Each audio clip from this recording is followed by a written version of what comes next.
ஓம் ஸ்ரீ ராஜலிங்கேஸ்வராய நமக. நம்ம ராஜலிங்கேஸ்வரர் சிவன் ஆலயத்தில் உலகிலேயே மிக உயரமான நந்தி பகவான் மிக பிரம்மாண்டமாக உருவாயிடுச்சு. நந்தி வயிற்றுக்குள்ளார 15 அடி உயரத்தில் சிவபெருமான் அருள் பாலிக்கிறார். அது மட்டும் இல்லை, நந்தி வயிற்றுக்குள்ளார நீங்கள் போகிறீங்க அப்படின்னா உள்ளே போய் நம்ம கையாலேயே அபிஷேகமும் பண்ணுற மாதிரி சில ஏற்பாடுகளும் செஞ்சுருக்கிறோம். நந்தி வயிற்றுக்குள்ளார சிவபெருமானை போய் நீங்கள் பார்த்துட்டாவே கைலாயத்தில் போய் சிவபெருமானை பார்த்த ஐதீகமாக உங்களுக்கு அமைஞ்சிரும். அதோடைய பலன் உங்களுக்கு முழுமையாக கிடைச்ச மாதிரி இருக்கும். இந்த இடம் நம்ம சேலம் மாவட்டம், சேலத்துலேருந்து சென்னை போகிற வழியில் மேட்டுப்பட்டி டோல்கேட், அந்த டோல்கேட் பக்கத்தில் ஒரு சின்ன கிராமம் வெள்ளாளகுண்டம். இந்த வெள்ளாளகுண்டத்தில் தான் உலகின் உயரமான நந்தி மிக பிரம்மாண்டமாக உருவாயிடுச்சு. நந்திக்கு முன்னாடி 9 அடி உயரத்தில் மூலவர் ராஜலிங்கத்தை பிரதிஷ்டை பண்ணியிருக்கிறோம். கூடிய சீக்கிரத்தில் இந்த ஆலயத்தில் கும்பாபிஷேகம் நடக்க போகுது. மகா சிவராத்திரி 2025 பிப்ரவரி 26 முன்னாடி, ஒரு வாரத்துக்கு முன்னாடியே இங்கே கும்பாபிஷேகம் நடந்துடும். சிவனடியார்களும் பக்த கொடிகளும் கலந்துக்குங்க. தேதி கூடிய சீக்கிரத்தில் அறிவிக்கிறேன். முடிஞ்சால் இந்த சிவனாலய திருப்பணியில் நீங்களும் ஏதாவது ஒரு சிமெண்ட் மூட்டை அளவுக்காவது பங்கெடுத்து சிவபெருமானுடைய அனுகிரகத்தை பரிபூர்ணமாக பெறுங்க.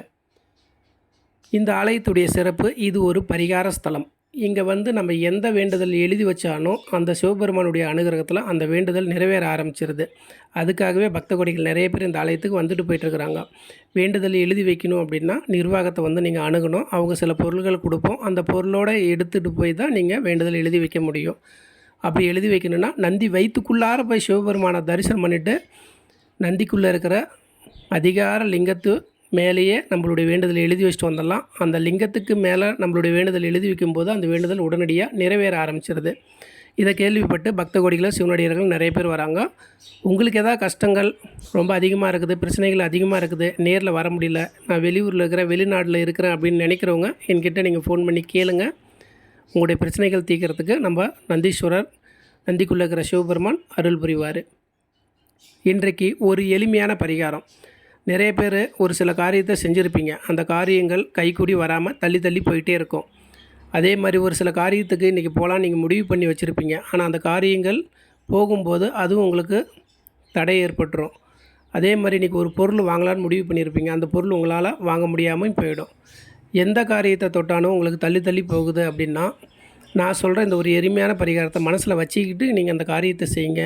உங்களுக்கு எந்த காரியத்தை தொட்டாலும் உங்களுக்கு சக்ஸஸ் ஆக ஆரம்பிச்சிடும். நீங்கள் செய்ய வேண்டியது, இன்றைக்கி ஒரு உதாரணத்துக்கு நீங்கள் ஒரு பொருள் வாங்கலாம்னு நினைக்கிறீங்க.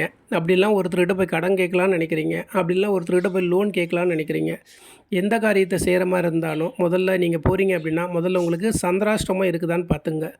ஜாதக ரீதியாக உங்களுக்கு சந்திராஷ்டமம் இருக்கக்கூடாது. அப்படி சந்திராஷ்டமம் இருந்த அன்றைக்கி நீங்கள் போய் எந்த காரியத்தை செஞ்சாலும் அந்த காரியம் உங்களுக்கு நல்ல முறையில் நடக்காமல் போயிடும். இது நீங்கள் தெரிஞ்சு வச்சுக்கணும். ஒரு சூழ்நிலை காலண்டரில் பார்த்தாவே உங்களுடைய ராசி நட்சத்திரத்துக்கு தெரிய வரும். அதே மாதிரி எந்த ஒரு தொழில் நீங்கள் ஆரம்பிக்கிற மாதிரி இருந்தாலும் முதல்ல உங்களுடைய குலதெய்வத்துக்கு போய் பொங்கல் வச்சுட்டு அதுக்கப்புறம் ஒரு நல்ல நாள் பார்த்து சந்திராஷ்டமம் இல்லாமல் நாள் பார்த்து நீங்கள் அந்த காரியத்தை ஆரம்பிச்சிங்க அப்படின்னா தொடர்ந்து அந்த காரியங்கள் உங்களுக்கு நல்ல முறையில் நடந்துக்கிட்டே இருக்கும். அதே மாதிரி நீங்கள் ஏதாவது ஒரு தொழில் ஆரம்பிக்கிறீங்க, இல்லை ஒரு பொருள் வாங்குறீங்க அப்படின்னா அந்த பொருள் வாங்குகிற அன்றைக்கி சந்திராஷ்டமம் இருக்கக்கூடாது. இல்லை அன்றைக்கி நீங்கள் கட்டாயம் நான் வாங்கியே தான் ஆகணும் அப்படின்னு நினச்சிங்க அப்படின்னா, உங்களுக்கு சந்திராஷ்டமம் இருந்தது அப்படின்னா உங்கள் குடும்பத்தில் யாருக்கு சந்திராஷ்டமம் இல்லையோ அவங்களுடைய பேரில் அவங்களுடைய எந்த ஒரு பொருளையும் நீங்கள் வாங்கும்போது அந்த காரியம் உங்களுக்கு நல்ல முறையில் நடக்க ஆரம்பிச்சிடும். சந்திராஷ்டமம் இருக்கிற அன்றைக்கி தயவுசெய்து எந்த ஒரு காரியத்தையும் நீங்கள் செய்யாதீங்க. அதே மாதிரி ஒரு நல்லதாக ஒன்று ஆரம்பிக்கிறீங்க அப்படின்னும்போது உங்கள் குடும்பத்தில் யாருக்குமே சந்திராஷ்டமம் இல்லாத நாள் பார்த்து நீங்கள் ஆரம்பிச்சிங்களா, அந்த காரியம் கண்டிப்பாக உங்களுக்கு எவ்வளோ பெரிய காரியமாக இருந்தாலும் உங்களுக்கு சக்ஸஸ் ஆக ஆரம்பிச்சிடும். எந்த ஒரு பிரச்சனையும் உங்களுக்கு வராது. முடிஞ்சால் இதை நீங்கள் மனசில் வச்சுக்கிட்டு இந்த காரியத்தை செய்ய பாருங்கள்.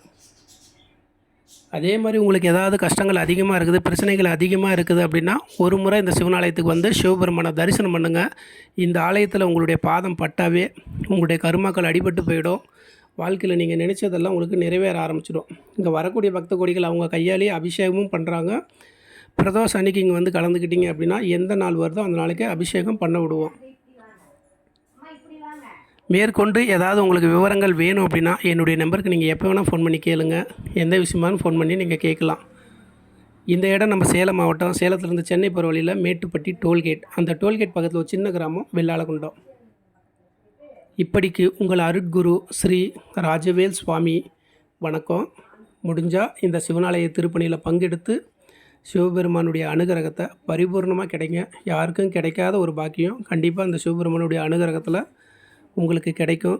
சிவன் தொண்டு மிகப்பெரிய தொண்டு. சிவாலயத்தில் பங்கெடுக்கும்போது 7 ஜென்மத்தில் செஞ்ச பாவங்கள் நிவர்த்தி ஆகும். நீங்கள் எந்த வேண்டுதல் வைக்கிறீங்களோ அந்த வேண்டுதல் உங்களுக்கு சிவபெருமானுடைய அனுகிரகத்தில் நிறைவேற ஆரம்பிச்சிடும். எந்த ஒரு விஷயமா இருந்தாலும் எப்போ வேணால் ஃபோன் பண்ணி கேட்கலாம். எல்லா விஷயத்துக்கும் இந்த இடத்துல பரிகாரங்கள் செஞ்சு கொடுப்போம். சிவபெருமானுடைய அனுகிரகத்தில் நிறைவேறும். ஓம் நம சிவாய. வணக்கம்.